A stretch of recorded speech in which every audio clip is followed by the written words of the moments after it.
In the name of the Father, and of the Son, and of the Holy Spirit, good morning. It's great to be with you again. This week was one of those weeks where I went through a succession of homilies, praying to God for direction as to what He would have me say to you today, and I had a couple of them, okay, and prepared, of course, to say something, because I must.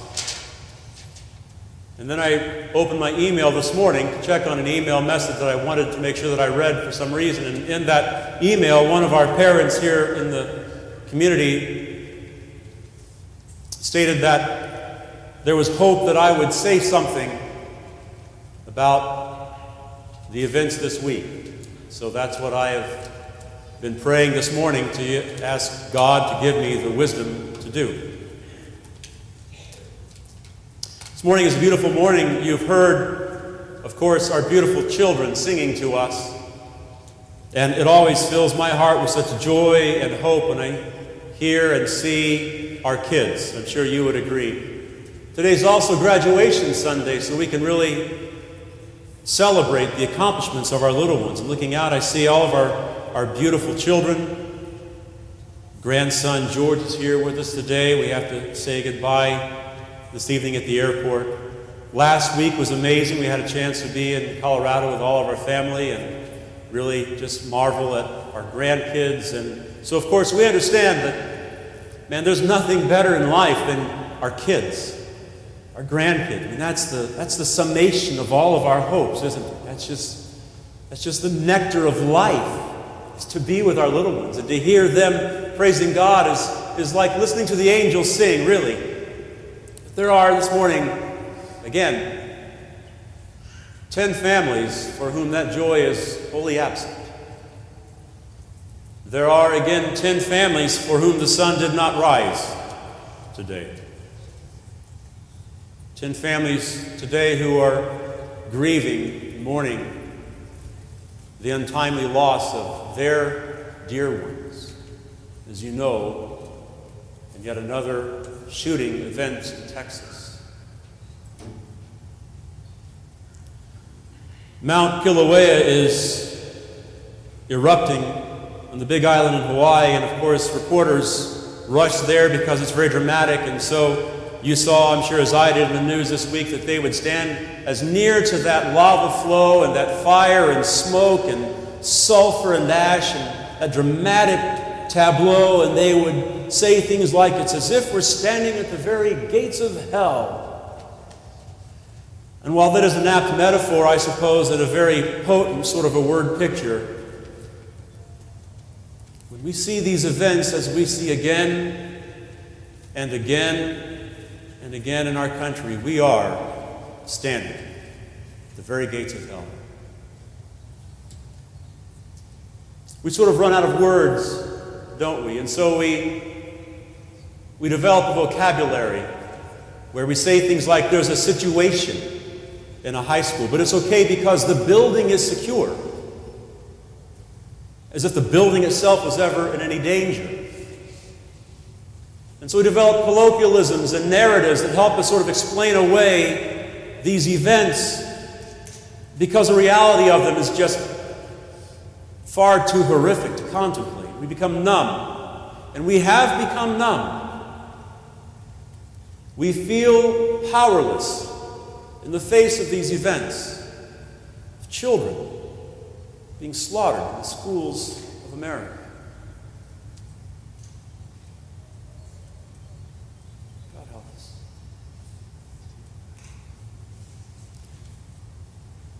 So the bravest among us watch the news. And that is an act of bravery these days, isn't it? See what else has happened in our lands. When the battle lines are drawn politically, there's no one more optimistic in the world today than someone who believes that a political party is going to solve all of our problems. I salute you, sir, if you are so optimistic as to think that, because you are an optimist par excellence. But what do we see? We see a complete lack of courage, vision, compassion, sanctity, sanity. That's what we see in the world today. And we hear things, don't we? Well, this is just the price of freedom, people say. Any nation, any land, any people, content to quite literally wade through the blood of their innocents for their rights, is not a free land, is not a free people. That is not a Christian nation. That is not a noble nation. How cheaply our affections have been purchased. Now, I've heard many times, and I have a friend who tells me this all the time, and it always irritates me when he says it, so he and I quarrel sometimes in that lovingly, sort of brotherly way. Well, you know, the world has always been such. Absolutely correct. You can go to the first chapter of Romans, where St. Paul writes to the church in Rome to remind them of what happens when we excuse God from our societies. We see the terrible list of things that ensue when we think we can go it alone in the world and reject God. St. Paul, writing to St. Timothy, tells us that in the end times, perilous times will come because men will be lovers of pleasure and lovers of themselves, holding to a form of godliness but denying the power thereof, heaping to themselves teachers, having itching ears but rejecting the truth. So yes, indeed, it is true that the world is and has always been a mess.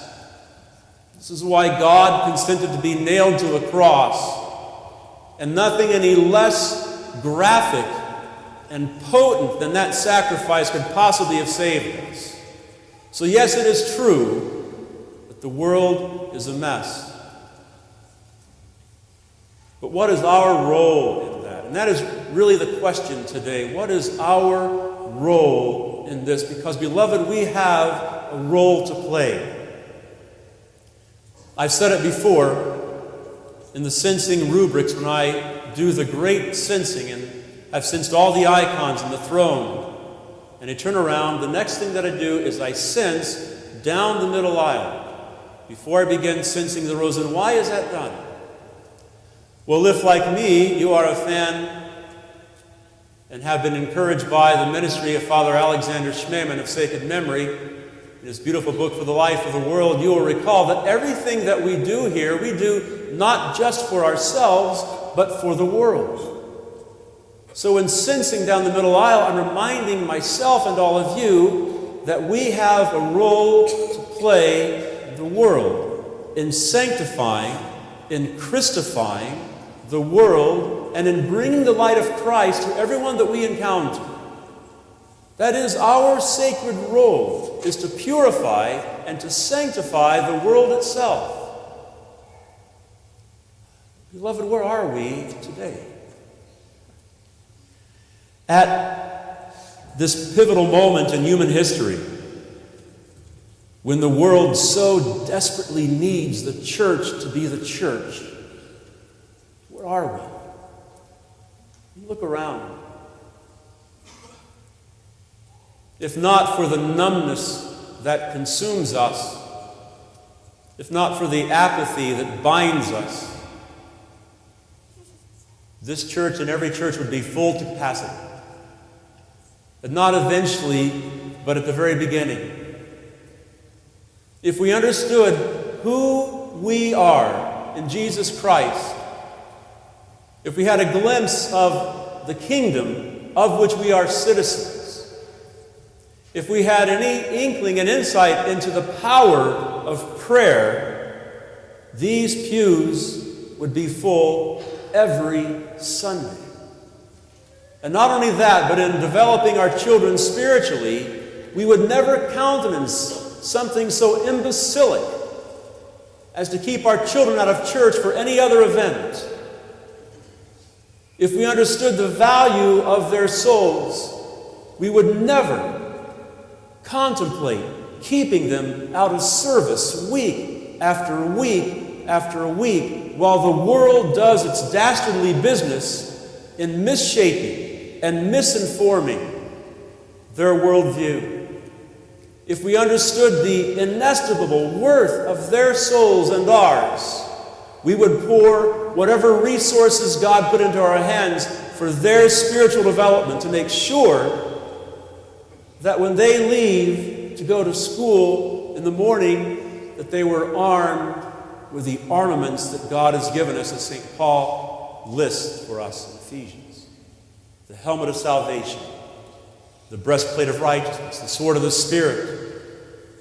These are the armaments that we have. And St. Paul writes and says that the weapons of our warfare are not carnal, but mighty through God to the pulling down of strongholds. This is a power of prayer. And if we believe that, our church would always be filled to capacity. So we have to ask ourselves, what is it that we believe? What is it that we believe? We saw this week that no religious group gets a pass. No one gets a bye. We don't either. The shooting struck very close to home. What are we to do?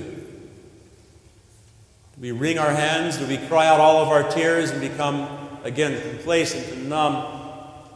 Do we keep offering up our children on the altar of our ambition, of our callous disregard for their lives?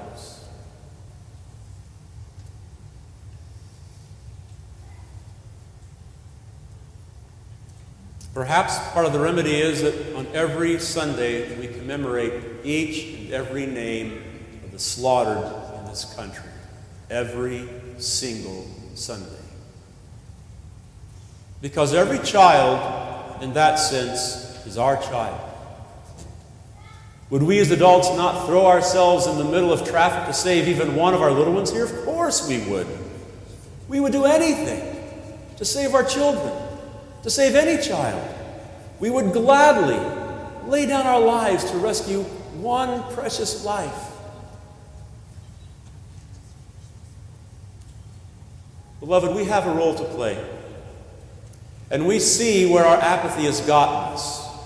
We see the hollowing out of our churches, do we not?